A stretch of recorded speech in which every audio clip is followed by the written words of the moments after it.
Forget all the TV shows and the staged jump scares for a minute. Today, we're going to open up a traveler's personal journal. It's this amazing collection of real first-hand encounters with the unexplained, gathered from some of the most historic and, haunted corners of the world.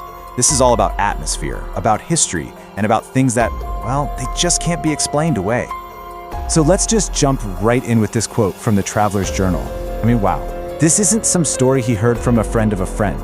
This is a personal, chilling experience from someone who was right there, alone in Washington Irving's home.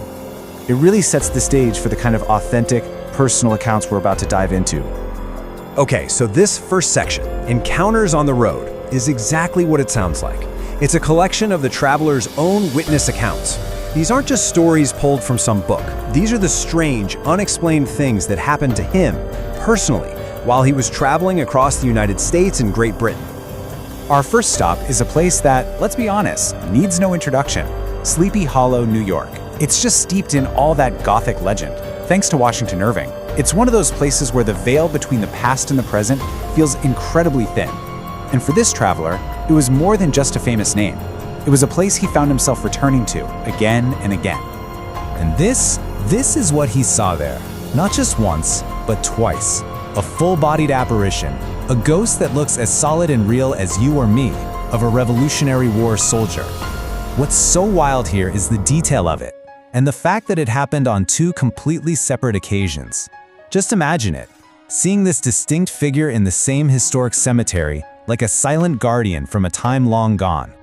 All right, let's move from the cemetery grounds to one of America's oldest operating inns. The Wayside Inn in Massachusetts is famous for its history, its hospitality, and apparently for one particular resident spirit who seems to have never, ever checked out. And this is just a perfect example of how these encounters can be so much more than just seeing something. This is a physical, tangible event. An empty room, locked from the inside. Can you just imagine standing there, hearing that metallic slide of a hook and latch engaging all by itself? It's a direct, almost playful interaction with something you absolutely cannot see. So, from a sort of playful spirit, our journey takes us to Bardstown, Kentucky, and the Talbot Tavern. But the tone of this encounter is totally different. It's darker. It's much more overwhelming, and it actually left a lasting physical impact on the traveler. So, according to his journal, he checked in perfectly healthy.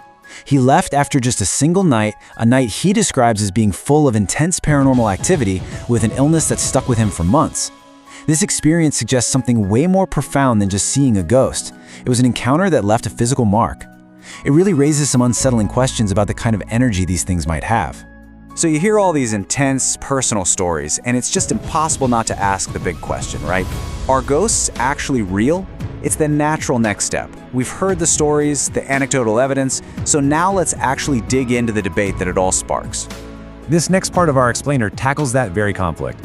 How are you supposed to reconcile these deeply personal, unprovable experiences with the world that demands hard, repeatable evidence? It's really a look at the very limits of what we can know and what we can prove. And here's a crucial point the source makes. To just dismiss all of these accounts as complete nonsense is, in its own way, pretty arrogant. The argument is that, given the sheer volume of stories stretching across all of human history, and literally every culture on Earth, saying with absolute certainty that nothing is there kind of ignores a massive part of the human experience. And this slide just breaks it down perfectly. You see, science operates within a very specific framework. It needs to measure things, it needs to repeat experiments, and it needs to apply known laws. The supernatural, by its very definition, exists outside of that. It's fleeting, it's personal, and it operates by rules we just don't understand. So trying to use one to definitively disprove the other, it's like trying to measure how much you love someone with a ruler. It just doesn't work. This quote absolutely nails it. The two realms are basically speaking different languages. A scientist can't accept a personal story as data, and a ghost? A ghost can't exactly fill out a lab report.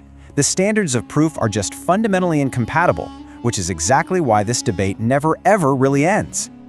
Okay, let's shift gears a bit, from the philosophical to the practical. If these stories have sparked your curiosity, then this next section is totally for you. Think of it as a mini guide on how to become a traveler in search of that unique Gothic atmosphere, rather than just, chasing ghosts with a camera. And the traveler's tips are really all about immersion, not equipment. It's about skipping the chain hotels for places that have real character, dining in old pubs, and wandering through historic cemeteries. But the key takeaway here, the most important one, is to hope for a mood, not an event. The goal isn't just to see a ghost, it's to feel the history of a place, to connect with its past. And all of this brings us to our final and maybe our most profound section. The whole journey, whether it's through this traveler's journal or our own little explorations, it ultimately leads to a deeper thought about life and our own mortality, memento mori. For a lot of believers, this is the absolute core of the appeal. The idea of a ghost, no matter how scary it might seem, can actually be deeply comforting. It suggests that consciousness, personality, something of us, survives the physical end of our bodies. It's like a tangible hint that there just might be something more. But let's broaden that idea out a bit. Whether you believe in them or not, ghosts serve as this incredibly powerful symbol. They become a focal point, right? A blank canvas where we project our own hopes, our own fears, and all our questions about our existence. Thinking about them, it forces us to think about ourselves. This was a really common thing to see carved on old colonial tombstones, and it's the perfect summary for this entire journey. Memento mori. Remember, you are mortal. And that's not supposed to be a morbid thought. It's a powerful reminder to value the time we actually have. And so, we'll end with this question. Maybe the ultimate purpose of searching for the dead isn't really about them at all. Maybe, just maybe, it's a profound and necessary reminder for all of us who are living, a call to action to not waste a single moment of our brief, precious time. What do you think?